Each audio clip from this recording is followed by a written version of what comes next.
Let's let's work on editing some photos, and I'm going to sort of take you through my process and how I would normally go through. So this is an image right out of the camera, obviously a little underexposed, but I'm going to take you through, just give you sort of the basics of how to get this done. There's so many tutorials out there on how to do this stuff, but I'm just going to show you how I do it, and after pulling all the information together. So the first thing you do is obviously upload some photos or upload the pictures. So let me put a memory card in here. I already have the photos in, so this is kind of a wasted step. I'm going to put a memory card on the side. I'm going to import some photos. So you would import, normally when you stick it in, you'd have the photo show up. So these are some photos that I took for the website of my camera gear. So all you would do is just select EOS Digital, which is my memory card, and then out down here is where the file is going to be housed. And I actually have a Promise Pegasus, 4.5 terabyte. It's actually a 5 terabyte, but I've got some. I think I have it set up at RAID 0 to do some sort of redundant backing up. But if I simply click on the file and then notice the imported files would then go to the proper date, which these were taken 8/14, so it would go there. Now, I'm not going to import these because I already have them, but I wanted to show you at least how to do that. So this is LightRoom 5, I guess it is, which is part of the Creative Creative Cloud suite, which I pay. I think it's $10 a month. Yeah, $9.99 a month, or maybe it's $19.99 a month, or whatever. It's one of those two, which we use Photoshop and then Lightroom. And the nice thing about it now is that I don't need to buy upgrades. It's just continues to update, and I just pay a nominal monthly fee, and I get to use these forever.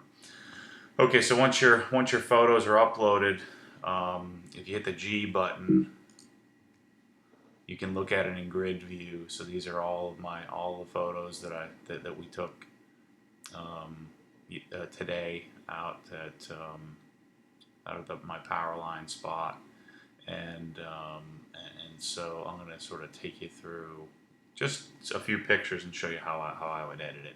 So I simply double click on the image, and I can zoom in if I want to, but I just double click on it to go into this mode. So my loop view down here, I can sort of click from picture to picture, and notice this is significantly underexposed. It loads up because I'm taking these in RAW.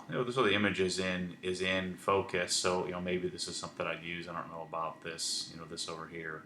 But again, this is the part that I struggle with, the artistic side, and what I'm looking for, a nice clean images that I can then dial in. So let's go back to this one here. Let's work off of this M3 photo. So you can see here this was shot at 1/1250th of a second at f2.8, and then ISO is at 100. And this was done at 170 millimeters on my EF 70-200. And then we had the circular polarizer. So you can notice here, since we shot it wide open at 2.8, notice the front bumper is completely in focus, and then as we sort of go back into the image, it becomes more sort of, we call this bokeh, but you start to get some, especially at 170 millimeters, we get some lens compression, which then sort of blurs out the car in the back, which is a real common style. I tend to take pictures that are more sort of the whole thing is in focus, but I will do this on occasion. Andrew actually took this picture. That's why it's composed much better than what I would normally do. So I simply, in Lightroom, simply go to Develop, and taking a step back. And the beauty of Lightroom is that it's an organizational tool. So all of my files are actually stored. Oops, I was installing Final Cut Pro here on this computer. Let me go back here. So all my files are stored on my Pegasus external hard drive, in pictures, in my iMac Lightroom file, and then I have a separate file for my wife, and then actually I'm sorry, for the imports, they're all stored here So we would, go through. I go through here once a month or once every 2 months and go label everything if I didn't label it right away. Like here's a F80 exhaust shoot or something that I did, and Kate at 9 months and things like that. So the files are actually stored here, but then the beauty of Lightroom is that it will, it organizes it as well. So it pulls this right from the hard drive. So then I can quickly go through photos and edit, edit the photos as I see fit. So notice I have some photos that are unedited, some that are. So this one's not edited. This one is. It doesn't look like much of a difference. I didn't do much to these pictures, but you get the idea that you can organize everything all in one spot, nice, neat, and clean. It's an Obsessed Garage.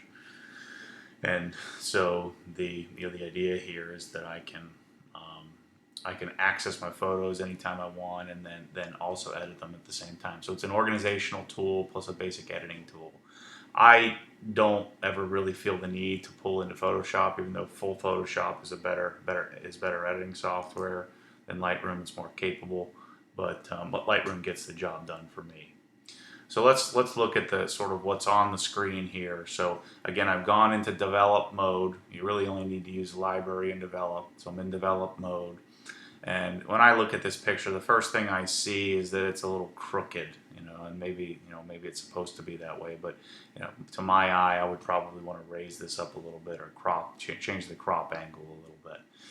So if you're looking at the screen, we've got several things going on here. I don't really mess with the exposure very much. You see, there's some hot spots in some areas, but this just sort of shows you what the image looks like. I don't really mess with that.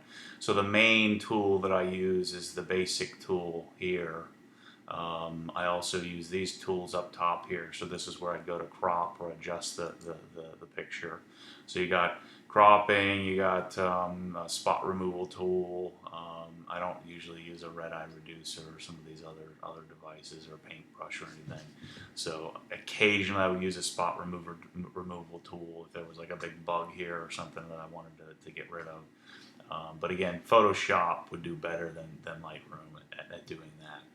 So I can adjust my color temp here, color temp. Just double click on it to go back to original. I can adjust my tint, which usually I won't need to mess with this unless I just had some really yellow lights. Then I would, we're in the daylight here. But if I was in a garage with some really yellow lights, I might make it a little bluer. But most of the time, I'm not going to mess with these. You also have the eyedropper. If you wanted to do a quick white balance adjustment, you could. This car isn't perfectly white; it's mineral white, so I probably wouldn't mess with that. So I'm going to reset that. But if you were working on something where you wanted to just do a quick adjustment, it usually does a pretty good job. Again, I don't use that very often. Exposure would be your light or dark, so you can adjust that.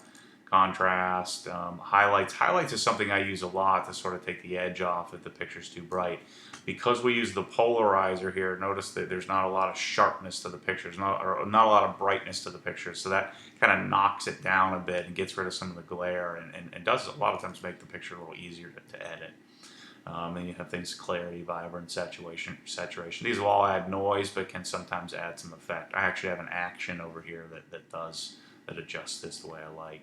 I can adjust the tone curve, so if I wanted to bring the shadows up, or wanted to bring the darks down, or wanted to bring the highlights down, I could get more technical here and adjust that. That would adjust the original captured digital image. Normally what I would do again is I would just adjust it here, blacks, whites, shadows, and highlights. It's just a little bit easier here for me to mess with. But if you wanted to fine tune it, you can get more technical. I never use this, the HSL color, black and white stuff. I never use that. I don't use split toning.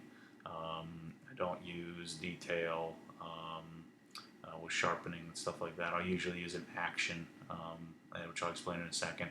Another cool thing you can do is you can use enable profile correction. So if you watch the image, it'll change this is sort of a digital way because to get rid of sort of the roundness of the lens or the roundness of the image that you get. I usually like that look. So I typically won't do profile correction. There's some other basic corrections you can do. And you could apply this to all the pictures. Just click Command All, and then you could enable the profile correction. It would correct them all. Again, I usually like the way it looks straight out of the camera. And then something I will use a lot is vignetting, so I can add a vignette. Again, a vignette is just sort of shadowing in the edges. So that's something I might use. I'm not usually going to mess with the camera calibration. So as you can see, this is pretty simple. I'm using vignetting, basic, and then cropping. And I'm going to show you sort of the process I go through with say, this picture. It's a pretty cool picture. Actually, I have one that probably looks a little better. This one here, I think, looks pretty cool. So we might just use this image, but I wanted to show you because there would be a more drastic difference here on this one because I already did kind of tweak that first one a little bit. So over here on the left, we have actions. So these are some things, if you'll notice this, it changes in the top left. So let's say I wanted to make a black and white copy. Rather than trying to do that over here in detail, I could find an action that does a pretty decent job and makes it black and white on its own. This one added a little grain, and then I can still adjust that action. So these will be some quick things, and I'll show you the ones that I use that are sort of part of the software. Most of these are LightRooms that are generals that are part of the package. So if I do Command Z, that will undo. I could also go up here and do sort of undo stuff. I usually just do Command Z real quickly to sort of get back to the if I added an action, like if I did this cold process that I don't like that, Command Z, and I can go right back to the original, or I can go over here in the corner and reset the image. Okay, so let's start editing this video. So what I'd probably do is go over here to exposure, brighten it up a little bit. And then probably try to bring the shadows up a little without making it too bright. Again, I don't know that I like how this is looking. So I can go here to crop, and if I hold my mouse, so if I wanted to crop the picture, I could adjust the where it is. I'm going to leave it because he framed it pretty well, but I'm going to just tweak it a little bit here. So notice I can change the angle of the picture. I just want to change it a tiny little bit, just a little bit. Okay, so now let's see here. So let's punch it. Punch is one of the actions I like to use. This is built into the Lightroom, but watch, you'll notice it adds some clarity and a little sharpness to the picture, which will actually make less defined lines, but I just like what this does to my photos. It just makes it look like I did something to it, like it's edited. So if I Command Z it, see the difference here? It's a little milkier, not quite as detailed. And then when I punch the image, it sort of brightens it up a little bit. Now, basically, what it's doing is it's adding some sharpness, which your sharpness is going to add some noise. But so you got some vibrance, some clarity. I think that's all it really adjusts with that action. I don't think it adjusts a little bit. No, nothing down here. And since this picture here is pretty big, let's get rid of. If I hit the letter I can get rid of the exposure. I like to see what the picture looks like, or see what settings I use. I used to use this a lot when I first started out because this sort of gave me an idea of what I was doing right or wrong, or what I liked and didn't like. So this kind of like detailing. It just takes a while to figure out what pads work with what polish. Well, in this case, what settings work with the car. So if I was a real detailer, I would go in here and try to blacken this up, or not detailer, but editor. If I was a real photographer, I would want to go probably try to blacken this up a little bit. But to me, unless you're a real pro, I mean, this looks great. I mean, everything's dialed in nice and sharp. We've got the image. You can even see there's a little bug right here. I think to me, this picture looks great. So what I would do is hit the number 5. So now I know it's a 5-star, so I can sort of come back to this picture. So that's one where, I got all these other ones that are basically the same shot. So out of these, I like that one the most. Typically, you're better served rather than taking a blown out picture like this and bringing the exposure and highlights down. I find that I do a little better if your picture's a little darker. I mean, it still looks good, but I'll typically take a picture that's a little darker and brighten it up a little bit. Either way, the cameras today are so good and the software's so good that you can still, I can still dial this picture in. So these are all pretty much the same thing. He was just sort of setting up the exposure on the camera, so that would be one that I really like this picture. So let's find something different here to mess with. Just trying to test out the sky. I actually think that's a pretty darn cool looking picture. Let's get the GT3 out of there.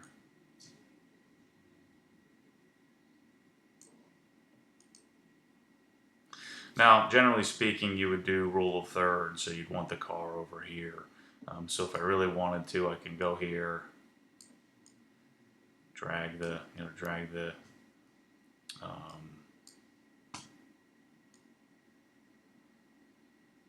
crop the picture a little bit. I'm zooming in a little bit more. So now I got my rule of thirds where the car is not in the center, but it's over here. And a common thing in photography is you wouldn't put the car in the middle. You would put it either here or here, at the third. So if this is 1/3, 2/3, would typically be what you do. So man, this car photographs so well. So again, this was with the 70-200 at 95 millimeters, 1/1000th of a second, and f2.8. So you can see like the no trespassing sign is a little blurred back here. That's part of the sort of the bokeh.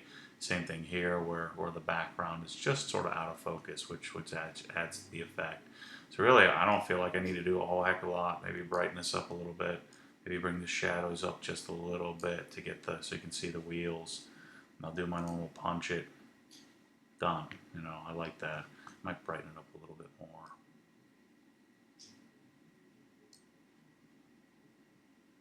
Highlights down a little bit. So 5-star picture. I like that.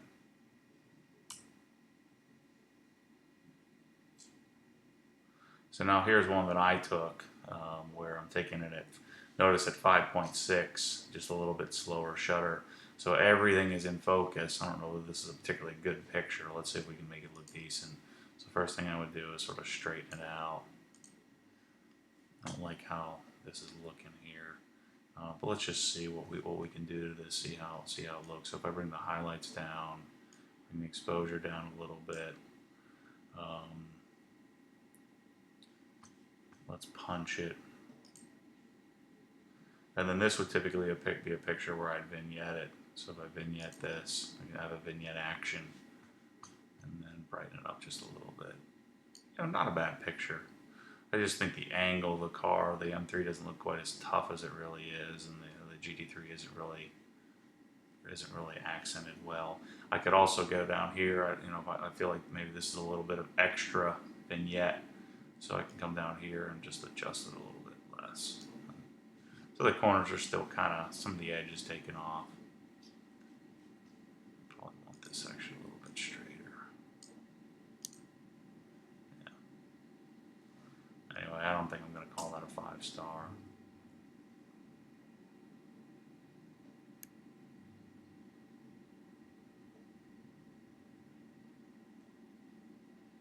So I just kind of work through pictures. Let's see what we got here.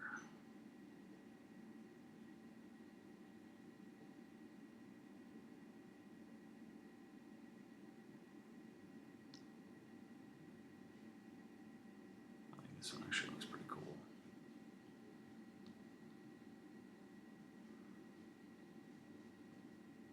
Let's bring the exposure up. Highlights down a little, bring my shadows up a little bit here. Straighten this out.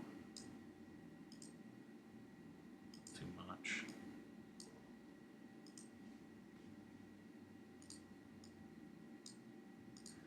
Okay, punch it. basic photo.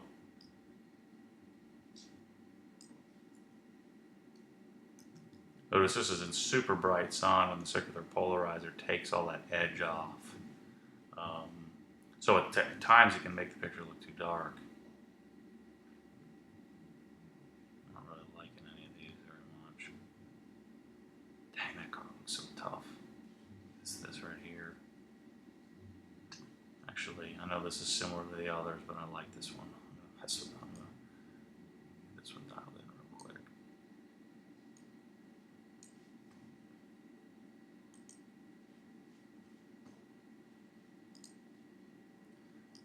A bit of adjustment. There's my tinted window in combination with a polarizer. That looks good. Such a great looking car. Just a little disappointing how it sounds. It just sort of lacks a soul. Like it sold its soul to the devil in order to look sweet. But it's still a great car. So let me go over here and I'll just dial in one of these sort of different looking photos.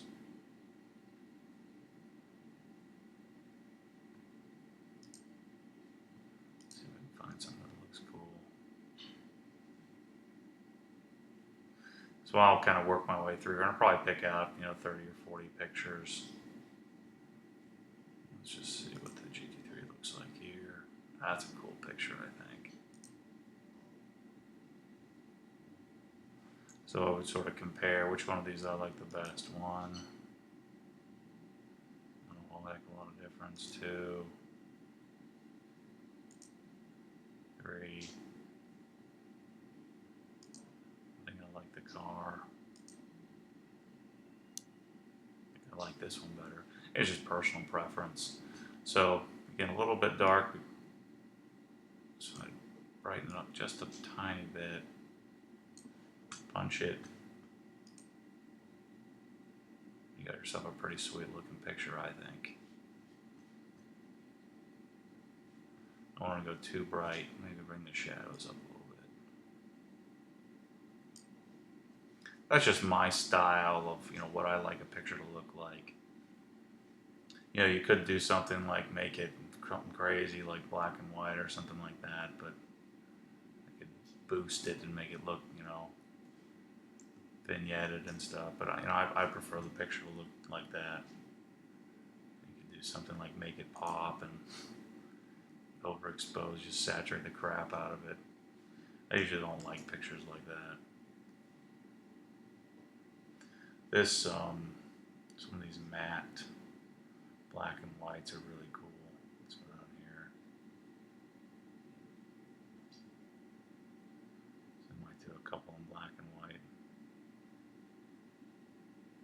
So we did that. Adds a little grain. Anyway, I like that photo. That's a 5-star. Let's look at a couple of the back-to-back ones.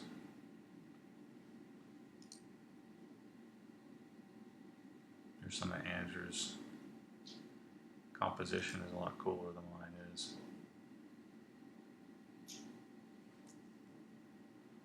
Actually, I think I took this one.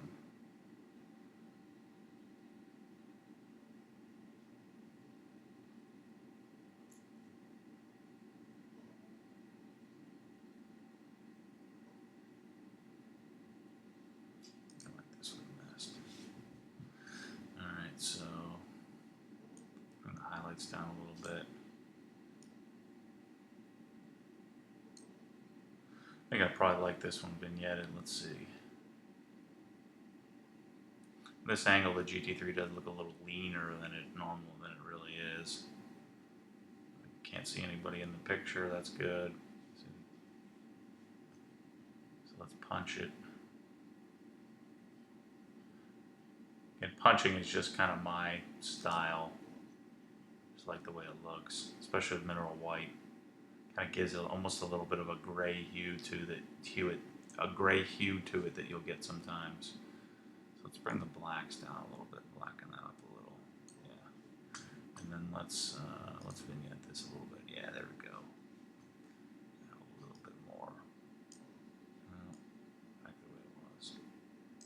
So, I mean, cool picture, I think. But you know, you could get much more technical and much, much better images. But you know, this is my style. It's just real simple. Like you can see the difference in the from this angle and the pearl of the. Actually, this picture isn't all that sharp, is it? This one, because of the f2.8. Still looks good because you know we're focused on the fender here.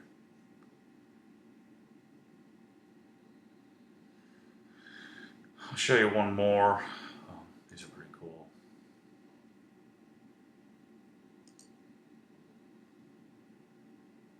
So we get the whole color.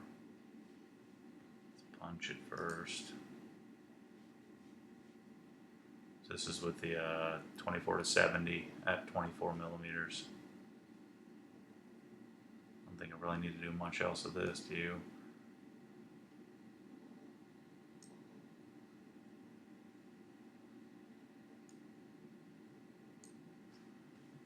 What would this look like with a lot of vignette? Kind of like that. Exposure up a little bit. Yeah, it's a cool picture.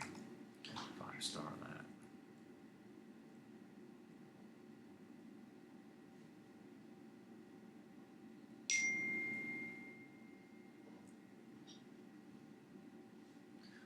My wife's getting texts here.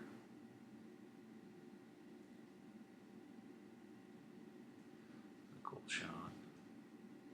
So here I would want to bring the highlights down, bring the exposure down a little bit, just to bring this is a little blown out. So let me show you this here. So here's a little spot, little bug spot. So what I could do is the spot healing tool. Let's see if we can make this look clean. So I click here, and I want to drag something close. So let's do this one. Drag it to an area that's close.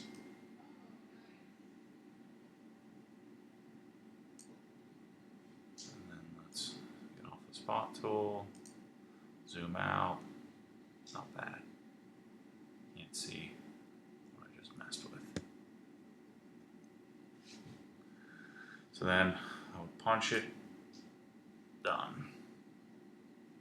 I know what vignetting this looks like. I like that. Make it a little bit less. So some of you artistic guys are sitting there probably yelling at the screen saying, dude, you don't know what you're doing. But, you know, I think it's a cool picture. I mean, 5-star it. And then I'll show you one more. These are some really cool. Let's see which one of these works.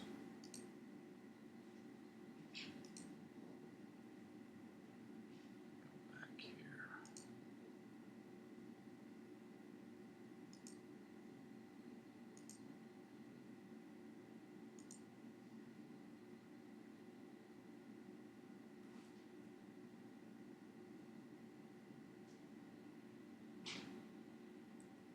Let's see what we got to work with.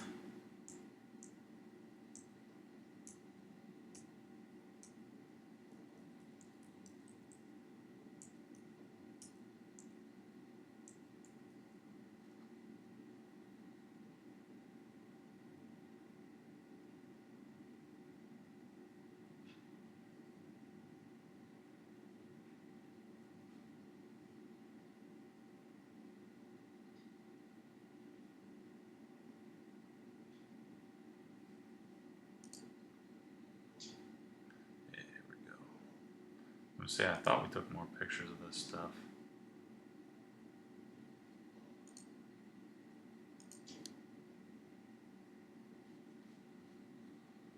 I don't know if this is cool or not. There's my tripod. This is down here a little bit. Alright, so like it doesn't need a whole heck of a lot of stuff done to it. I mean, I don't know that I like this, but anyway, so you would just, adjust the highlights, maybe add a little exposure, punch it. Pretty cool pick. So anyway, that's how I use Lightroom. I'm going to make a follow-up video with how I would export this and then post to, say, a forum or post to Google Plus Photos, what they used to call Picasa. I hope that helps. Get yourself Adobe Lightroom, get yourself the Creative Cloud, or get an old copy of Lightroom. Lightroom has looked pretty much the same forever, and ever since the first version of it, they just make minor adjustments, and then you can kind of play with it. And these actions, a lot of these actions I've either bought or found somewhere, so you can kind of learn how to use that stuff. But oops, I don't want to click that.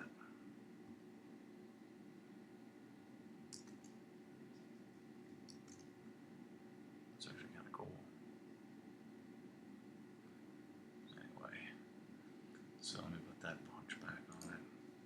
So I'm going to mess around with these. You can always just go to Matt Mormon Google Plus and look at all these photos. I'll upload them at some point, or go to my GT3 journal or M3 journal. I'm sure I'll put them up there, and some of these on the website. But that's how I would mess with an image. And if you get a decent shot out of the camera, you really shouldn't have to do much to it. Again, you'd probably be better off taking multiple exposures, layering them together, choosing, making sure the background is properly exposed and the foreground is the right color.